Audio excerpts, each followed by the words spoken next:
Let's go to the NBA now, where the Dallas Mavericks have dealt big man Anthony Davis to the Washington Wizards. It was just about 1 year ago that the Lakers sent Davis to Dallas for Luka Doncic in one of the most surprising trades in league history, widely seen as one of the worst trades in league history for Dallas. Davis, known as street clothes by Charles Barkley, expected to miss several more months because of a hand injury, but maybe next year.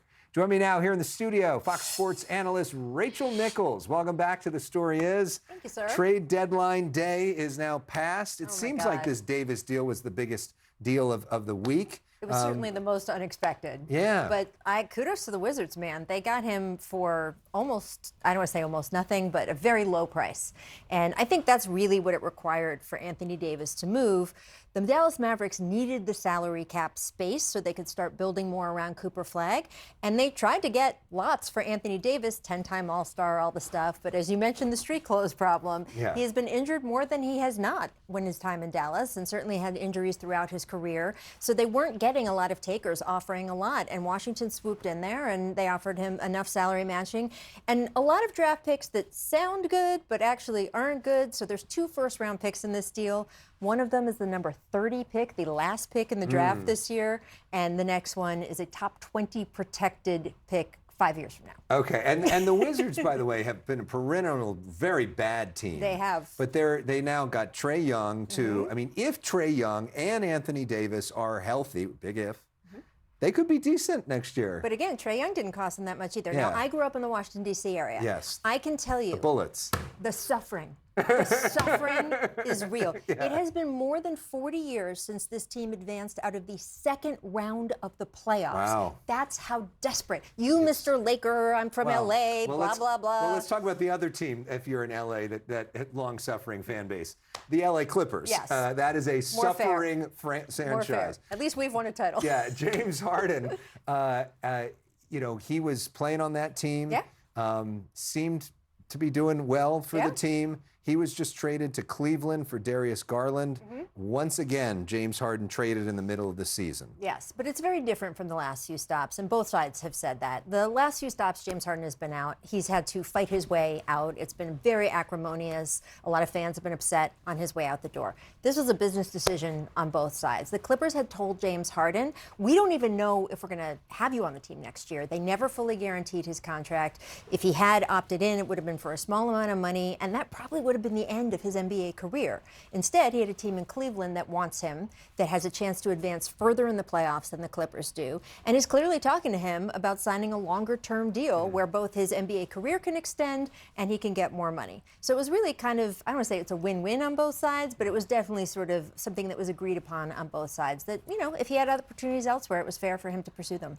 Talk about the Lakers now. There's been a lot of pressure with the fan base to try to make a lot of moves, to try to get more 3 and D guys, as they've said. Because the fan base does not feel like this roster is good enough to compete for a championship. Yes. Not a lot of moves. They got Luke Kennard for Gabe Vincent.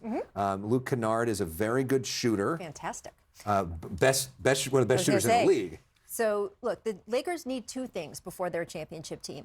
They need better defense, and they need 3-point shooting. Yeah. They solved one of those factors. I don't know if they're going to solve the other one while LeBron James is still on the team, because he's definitely a historically great defensive player, but when you're 41 years old, you're no longer a great defensive player. Luka, not a great defensive player. Austin Reeves, not a great defensive player. So it might take till the offseason to solve that problem. But the 3-point shooting, Luke Kennard is leading the league in 3-point shooting, so they got the best available. He's right now shooting 50%.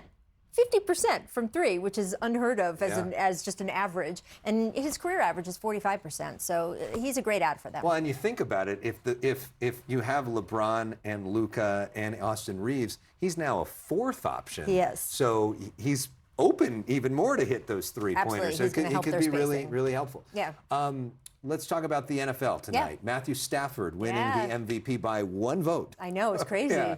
Absolutely. Oldest player to ever win MVP, an incredibly close vote, but so sweet, right? With his little girls up there, and he thanked his family, and he also did a surprise announcement while he was up there. There's a big question about whether he was going to come back next year, and he said, see you guys next year. So that's great news for Rams fans as well. I'm very happy for him. I actually have covered Matthew since he was a high school senior, and I've seen his evolution through time. We go back, and I think this is a great honor for him and appropriate. And it's probably not a coincidence that next year the Super Bowl is in Los Angeles. So you would think he'd want to come back for that. The last time he won the Super Bowl was in Los Angeles. Absolutely. Finally, you're about to go to the Olympics, I right? am. We can I'm so check out your excited. coverage Absolutely. from Milan. Yes. But Lindsey Vonn is going to be competing within the next 24 hours with a torn Achilles. I mean, such a rock star, right? You can be nothing but inspired by this woman. She has come back time and time again from injuries. She released video today of her working out, lifting weights with her legs. This woman does not have a working ACL. It is fantastic to watch this. And she has said, she's like, look, I don't know. She was a favorite before this. She's like, look, I don't know how I'm going to finish, but I will know about myself that I went out and did it. And I think that's just such a great message. It's sort of what the Olympics are about, right? It's to show us the best of what we can all be. And at a time like this, when there's so much division around the country, it is really nice to be able to see everyone and, you know, be able to unify under that USA flag and just see someone try to be the best they can be. That's so cool. That is so cool. How can we check out your coverage from Milan? Yeah, you can find me in a few places. I will say I am on the board of directors of USA Curling. Fun fact you didn't know about me. Wow, I didn't know that. So I will be doing a lot of curling time when I'm there, and everybody should watch. It's the sport with the most hours on NBC and Peacock's coverage, and a lot of fun. We've got great teams over there. So let me give a little plug for curling. Do you do it? I have curled, but I'm not going to do that on camera. Okay. But it's a really fun sport, and you can picture yourself doing it. And the oldest U.S. Olympian ever will be on the men's curling team. Rachel, so much info we just got from you. Boom, Thanks. boom. Safe travels. Have a Thank great you so time. It'll be much. fun to follow along for your journey. Thanks. Coming up, the Make America Healthy Again movement is targeting artificial food dyes.